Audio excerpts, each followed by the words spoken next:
feedback I've gotten over the years from attendees is that while the material is powerful and it impacts their businesses, they just don't get enough. So they say to me, if only we could spend more time with you and the other presenters and really pick your brain, absorb the knowledge that you have to share, and get hands-on training. So to satisfy this need, I created Success GPS programs.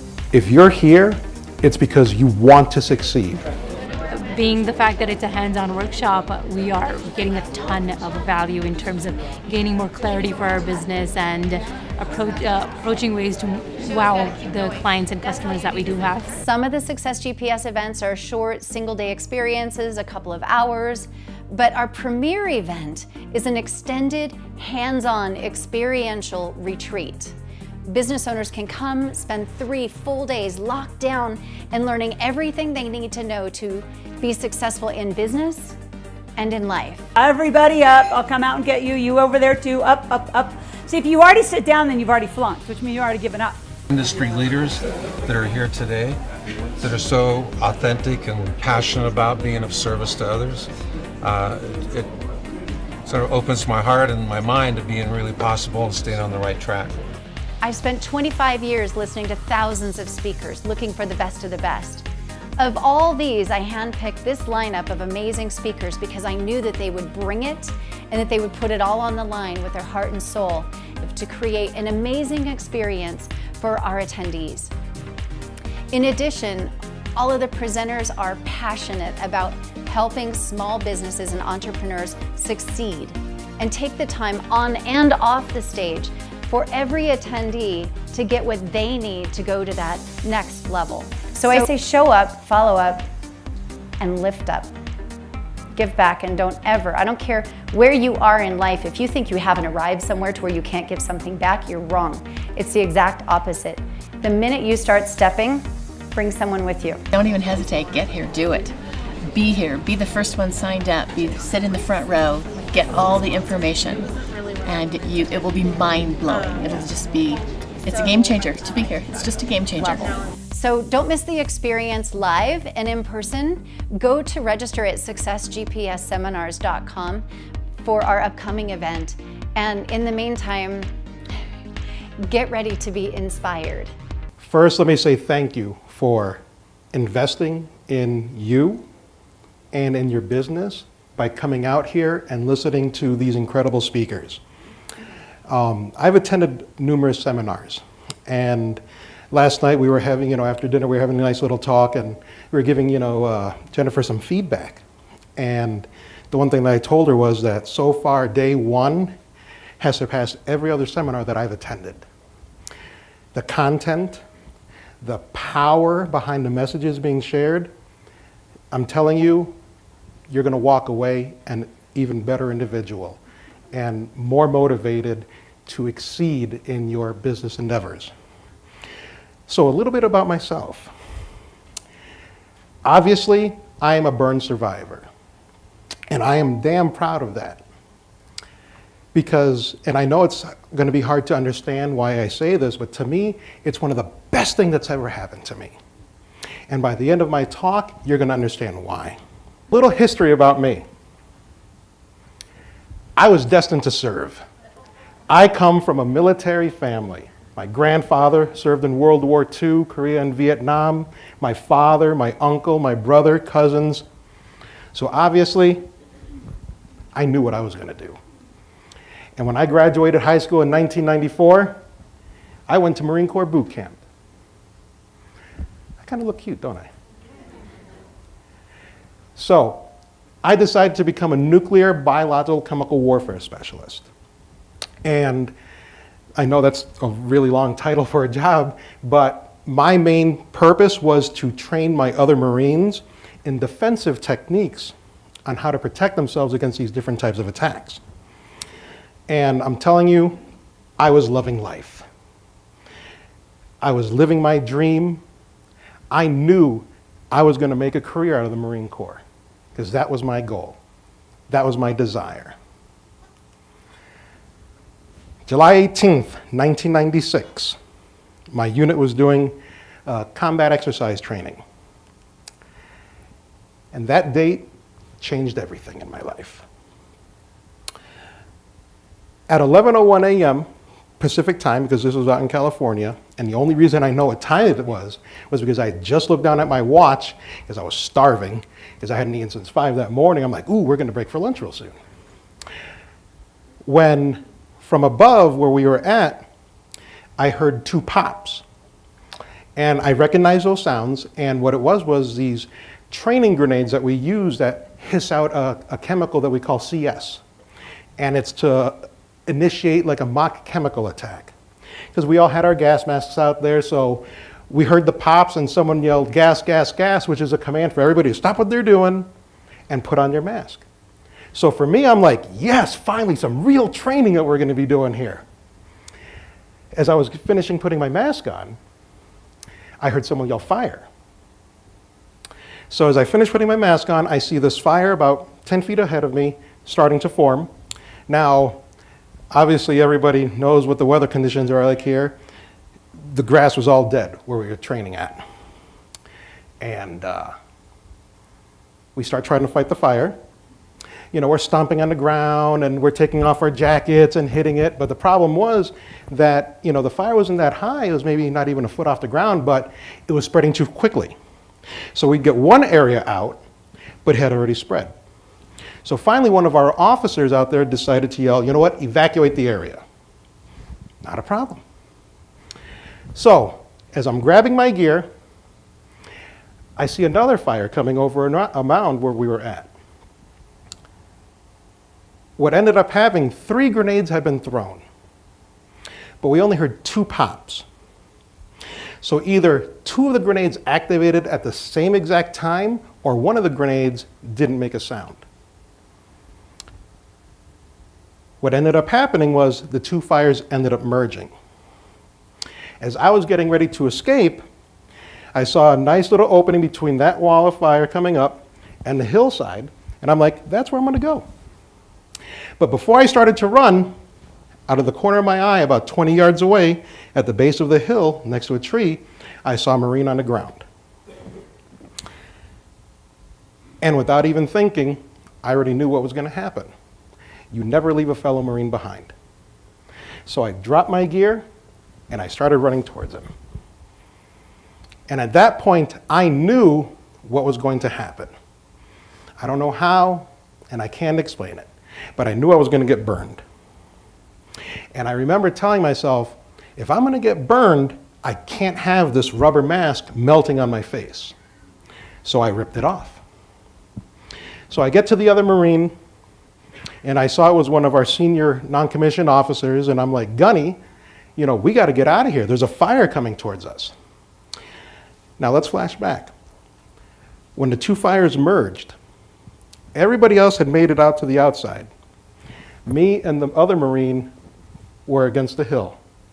When the 2 fires merged, because of how the terrain was, it created like a chimney effect. So that fire that was maybe about a foot off the ground shot up to 9 feet.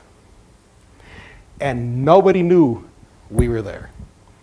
Because how can you pick out 2 individuals out of a group of 75? So we tried climbing the hill. But because it was so steep and the gravel was really loose, we kept sliding back down. And then it got to a point where we're yelling at each other, not because of anger, but because the fire was so loud we couldn't hear each other anymore. So finally it got to the point where the only way out is through the fire. And that's what ended up happening. This picture was taken by my father 3 days after the fire. It ended up burning about 20 acres. If you look on the screen, that's where we tried escaping up the hill. I ended up suffering 80% burns, second, mostly 3rd degree to my body.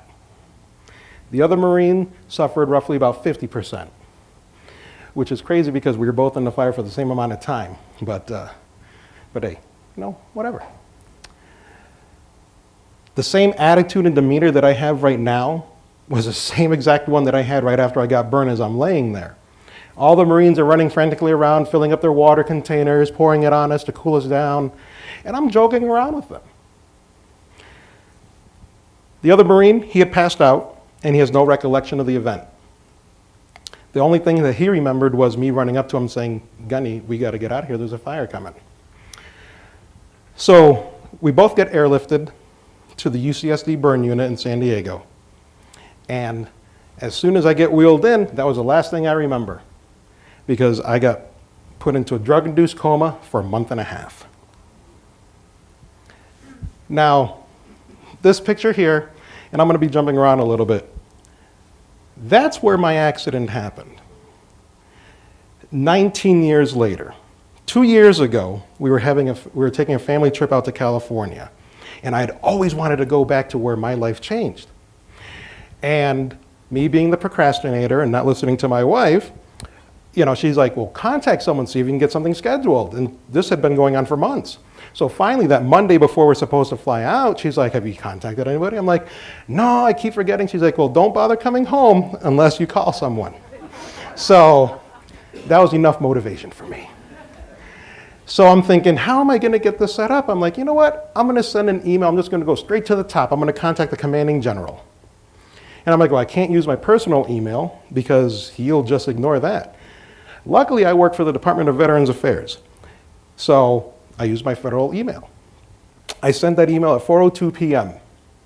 At 4:27 p.m., I'm getting a call from a full bird colonel at Camp Pendleton saying that General Banta forwarded me my email with the simple instructions, make this happen. So by Tuesday morning, I was all set up for my family and I to meet up with a range officer at the back gate to get an escorted tour of the area. And I'm telling you, and I still, well, if I didn't have scarring, I'd get goosebumps, but I still feel like I get goosebumps. Because that was, for me, that was a very empowering moment. And it was an incredible feeling to be able to share my story with my family and actually point to where everything took place. So I did a little side-by-side, you know, shot there of the 19-year difference of where we were at. And it was an incredible experience. But let's go back to when I was in the hospital. So the picture on the left is my mother. And this was a few days after I came out of the coma. And the picture on the right is with my father, who luckily worked for a federal law enforcement agency who gave him a temporary transfer to San Diego so he could be close to me as I was recovering. And that picture was taken the first day that I was walking. And let me tell you what, I had to relearn so many different things. I had to learn how to walk again. I had to learn how to use my hands again. They almost amputated my right hand because it was so severely damaged, but luckily I had a world-renowned burn surgeon who asked my father for permission to experiment, just to see if he could salvage it. And his anticipation was that I'd be able to grasp, you know, a glass of water or a can of soda. But after a year and a half of therapy, believe it or not, my right hand's my strong hand now. And 2 years after I got burned, I returned back to the burn unit there in San Diego for their 25th anniversary. And I'm like, hey, Dr. Hansbrough, look what I can do. And he was speechless because he never envisioned me to be able to do that. But it took perseverance, the love of my family, to push me, to tell me that you can do it. And for me to tell myself, I can do it. Now, I ended up being medically retired from the Marine Corps at the age of 22.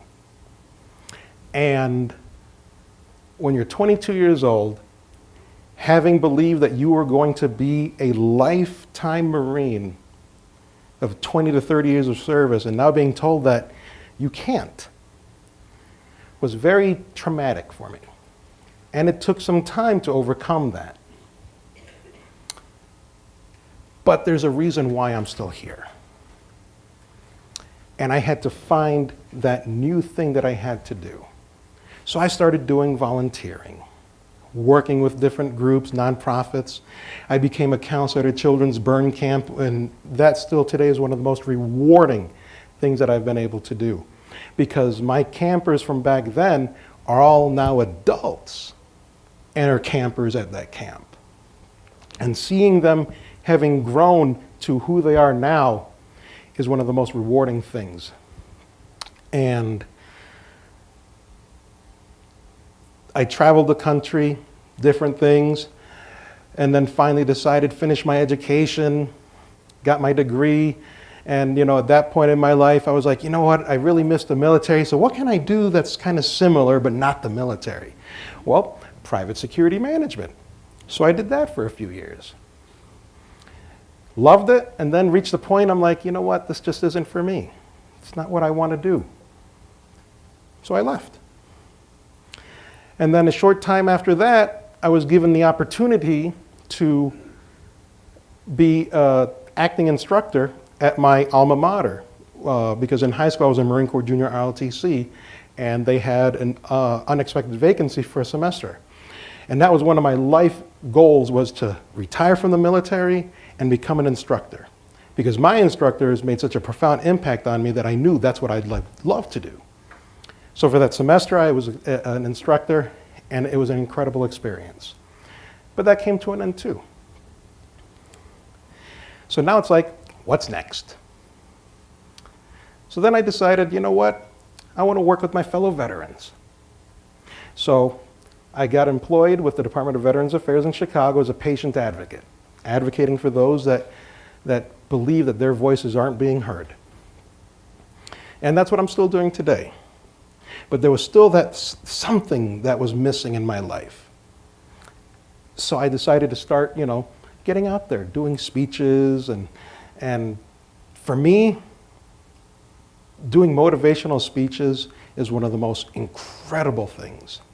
Because when I'm finished and I walk away and I feel so empowered, because my ultimate goal when I talk is, my hope is that at least one individual in the audience got something from what I said, and something just clicked in their head, and it impacts their life and changes their course in the future.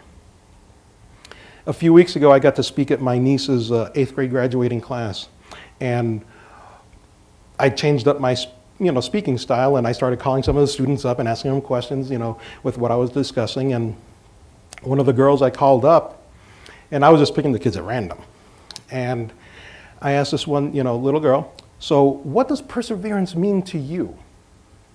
And she stood there for a second, and she's like, all my life I've had severe learning disability. So it's very tough for me to learn and stay with the group, but I persevere knowing that I want to accomplish these things and be with everybody. And what I didn't know was that she had never really talked about that with any of her peers there. And the principal, who I spoke with afterwards, said she was in tears because when I called her, she was deathly afraid, oh my God, how is she going to respond? But she did beautifully. She opened up, and then she got an incredible ovation from her peers there. So for me, I'm like, sometimes you just do something and just let nature take its course. And so for me, that was a very empowering moment, knowing that here's this little girl who is able to overcome her challenges, because I hate using the word disability, and is working hard to reach her goals. So the things that I wanted to, briefly cover, important things that I would love for you to remember here. Overcoming any challenge, never settle, and persevere. So, overcoming any challenge. Who are up-and-coming entrepreneurs in here? Okay, Bill.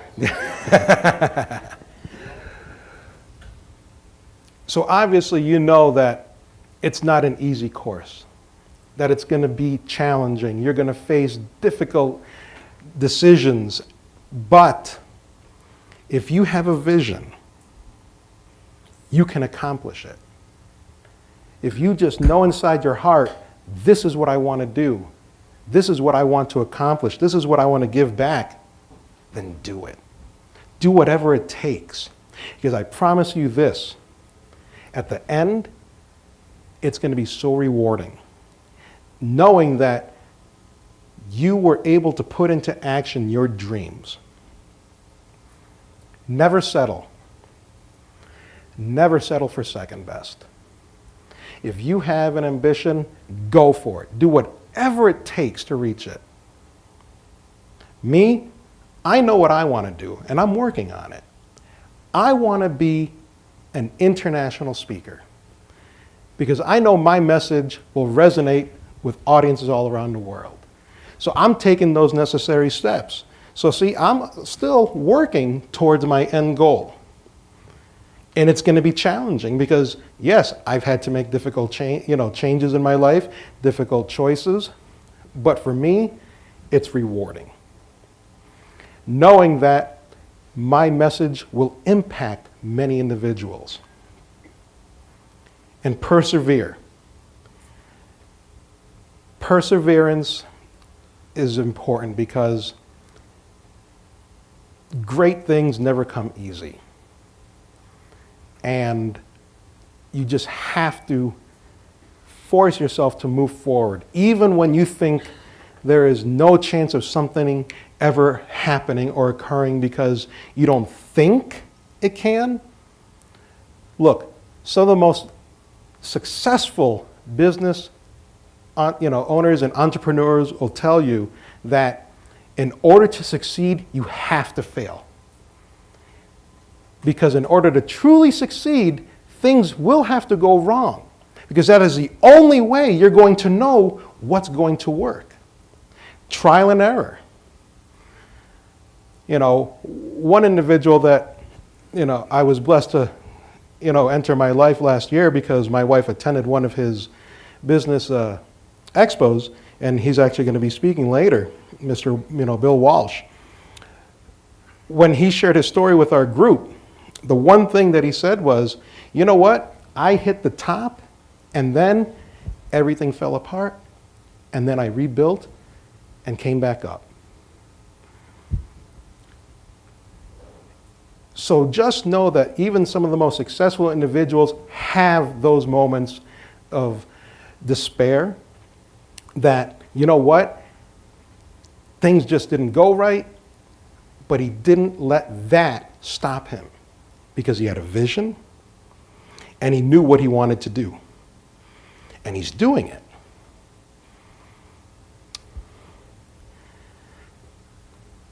So the last thing that I want to talk about is personal why. Because I think everybody needs to know what their personal why is and what you do. So for me, my personal why, the reason why I am making the sacrifices that I have to make in order to be where I want to be is because of these individuals. This is my wife, Laura, who I've been married to for almost 3.5 years now. And she entered my life just at the right moment. Because one of the biggest challenges that I had to overcome was not the physical part was nothing for me. It was the mental challenge that I had. Because I believed that I would never find that right individual. And then she came into my life and changed it for the better. And I am so blessed to be able to call her my wife and my soulmate. Because she brings out the best of me. She challenges me. She pushes me forward. And she doesn't give up on me. And then my kids. Patrick, Rosie, and John. This picture is like 2 years old, so John's a little bit bigger now. He's 2.5, and I was FaceTiming with him this morning, and the screen went black, and he's like, "Where you go, Dad? Where you go?" But I do what I do. My goals and aspirations to succeed is because I want to make sure that they're taken care of, that they have what they need to succeed in life, to be such a positive role model, and show them that, you know what? If you work hard and strive for your goals, you can accomplish anything.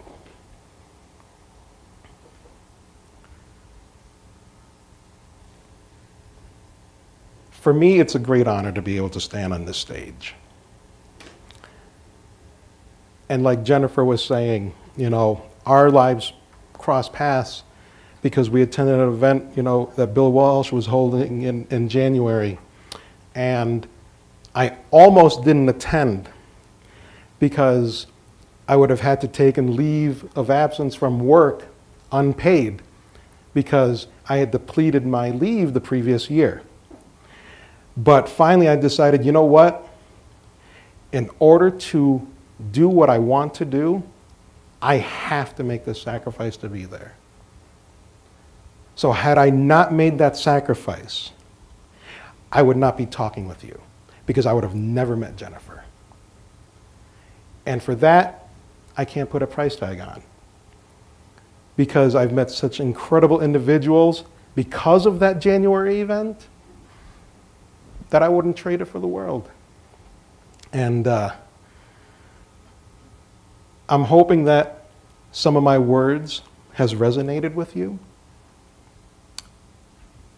I'm here the rest of the weekend. I love meeting new individuals. If you have something that you're dealing with and you just want to talk with someone, I'm a great listener. And trust me, working at the VA, you have to be a great listener. So please, grab me. It doesn't matter what time. I'm here to help serve you. So thank you for allowing me the opportunity to share my story. And I want to wish you all the very best in your future endeavors. Because I'm telling you, if you're here, it's because you want to succeed. And I'm telling you, the professionals that you have in front of you here, my fellow speakers, these are the individuals that are going to help give you the tools to succeed, to move forward. So take advantage of that because these opportunities don't always present themselves. They're incredible success stories. So do it. Thank you very much.